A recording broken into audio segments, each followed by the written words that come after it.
an unexpected family connection to one of the team, Spiral travelled to Sussex to investigate the historic Anne of Cleves House.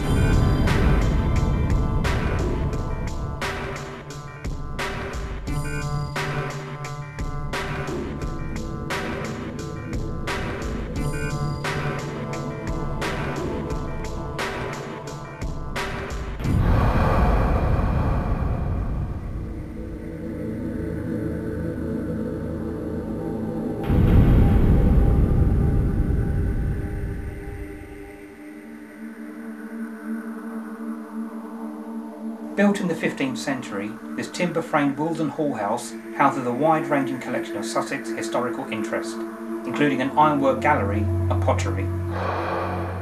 Although doubtful she even saw the property that bears her name, the house was given to Anne of Cleves in 1541 as part of the divorce settlement from King Henry VIII, although the name of the house, Anne of Cleves, is actually a modern title given in 1910, with the building originally called the Portrait House.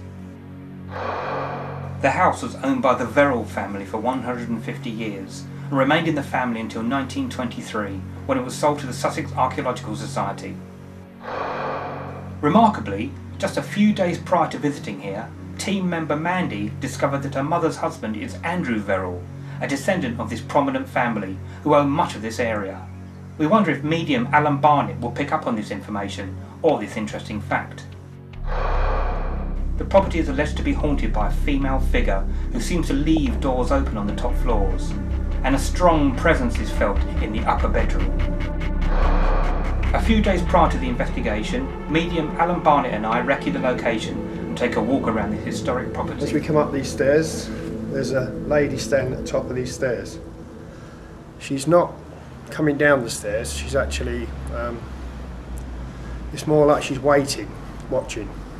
Another room that I feel that could be active. There's a definite change of energy in here. That's another nice area. Yeah, as we come through this lovely little kitchen area, earlier I got the name Richard Warren. So whether that's any significance in that, I don't know. I mean, there's so many generations of people that have lived and died. A week later, Alan came across this name again when we visited the nearby Lewes Castle, with William de Warren being a prominent name in the area after the Norman conquest. De Warren? William de Warren. You said Richard de Warren, was it Richard? Yeah, I did. But de Warren was good to get Warren, wasn't it? Or de Warren. Yeah. I said D in front of it at one stage. Right, and this area here, initially, when we were up here, there was a lot of children running around, so it's very hard.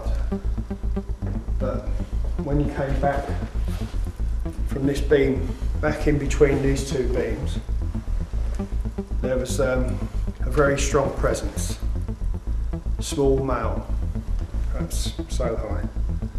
Tiny man. And I mean, that was active spirit, very close to us. Okay, here we are at Anne of Cleves House in Lewes, in Sussex. We've been walking around with Alan, he's been getting a few things. We're here on Wednesday, ahead of the investigation on Saturday. We're doing a bit of a recce. Very interesting rooms here, a lot of history, a lot of layers. We've already got some good places where we can do some vigils, and just see what we come up with. So next time you see us, it's going to be Saturday night.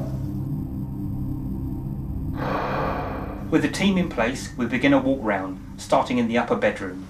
Not that it's relevant to any particular period. But I really get a feel of someone living here with a link to linens and cloths, and you know, at some time. Perhaps they dealt in them in some way, you know. I get a real strong impression of that. But whoever lived here at some time was, like I said to you earlier, very important within the community, very high up within the community, like you know, like magistrate, and but more than that, yeah, much more than that, you know, very high position.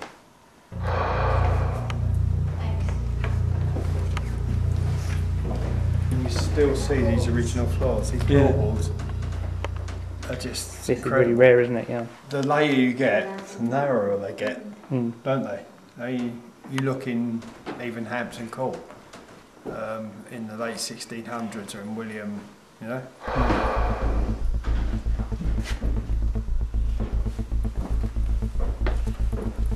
I think there's so many areas of this place that have changed use. Bits taken out, bits added, extended, changed around. But I really feel that this is one of the longest serving the same purpose. Not just because of the fireplace, it's the impression of people, the hustle and bustle of people in here, busy. Moving on, we head upstairs into the Lewis room. Right.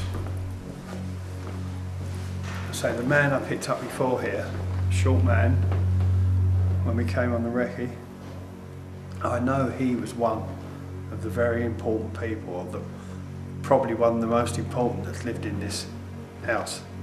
Is someone who's in control, not just in the house, in control of this whole place, area, town area. Very, very, he's full of self-importance. He's very full of self-importance, you know. You know, I was getting confused the other day with this Richard Warren, I'm not sure. And I said, I got a D as the, so D Warren, but it could be Warren Durr. Warren Durr. Something like that, but it's not always clear, you know, you come in. But this man is very, very, he was very important, he felt very powerful, felt very, you know. He's a very short man. And they talk about height and how short Like small man syndrome. But he was a small man, and I think that made him feel even more self-important. He had to think about about his height as well, and it made him even more aggressive about his power and control of things. You know.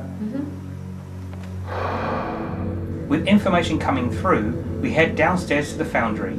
It's very heady down here for some reason. I was just saying, I know they call this bit the Foundry. I don't know if they ever did use it for that, but I get a feeling of it being used industrial-wise anyway, right? But not particularly to do with this stuff here. So this is something before that. If this was ever, I don't get a strong impression of this being actually done here at all. But it was used commercially out here, right? The roof was indeed a much earlier addition that separates the Lewis room and the Foundry. Say, I'm much more convinced now than the other day that I picked the man up there, the short man, and the woman at the top of the stairs. And they're both quite elderly, and they're both, I'm beginning to feel, from the same period and linked, same family, perhaps even a husband and wife, you know? Okay. And they're feeling stronger and stronger in this place. You know? Okay.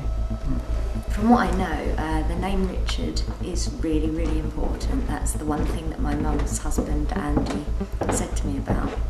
And I know that there was a Richard Verrill who had his throat cut and was murdered and found down by the river. I know that he was a very prominent figure in the local community, and actually the Verrill family were for the whole of Lewis. The house over the road, Southaven Manor, as well as this place, and there was an auction house up the road as well.